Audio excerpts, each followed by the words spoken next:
Let me share with you a few beautiful texts from the New Testament on this subject. If you read through your New Testament, you're not going to find the word happy very many places. Very few English translations use the word in any common way. There are a few texts that are translated happy, and let me share a few of them. I think you may find them surprising as windows into what true happiness is. The first comes from St. Paul's epistle to the Romans. It's in chapter 14, and it's in verse 22. Paul is talking about the strong and the weak, respecting each other's consciences. And he says in Romans 14:22, happy is the man who does not condemn himself in what he approves. Happy is the man who keeps his own conscience and lives according to his own conscience. From the Christian perspective, from the Pauline perspective, the key to human happiness, to personal happiness, is respecting your conscience. Would you have thought that? If someone asked you, can you tell me a definition of personal happiness, the quest for personal happiness? Would one of the thoughts that came to your mind, the way to happiness is to respect your conscience? I hope so.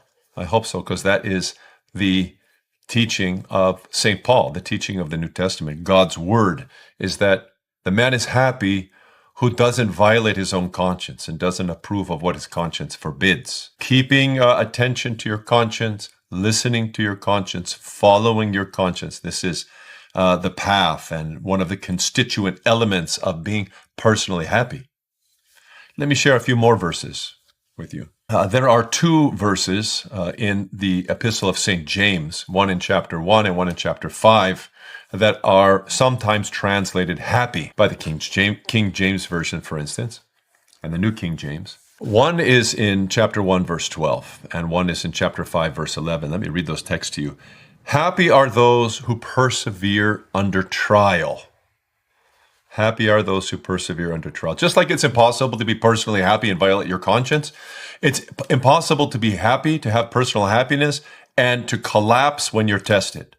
If you want a deep sense of well-being, you must learn to be faithful to your convictions and not collapse, but persevere under trial. Happy is the man who perseveres under trial, James 1:12.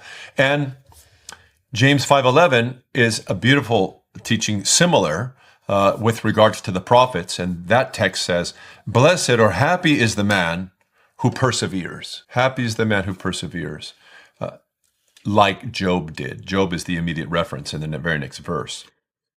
So if you want to be happy, respect your conscience. Listen to your conscience. Endure trials and don't run away from them. Trust that God's behind them and that he's accomplishing his work through them. And persevere. Don't give up. Be patient with your life. If you don't follow those virtues, I promise you, personal happiness will elude you. A sense of contentment, of blessedness.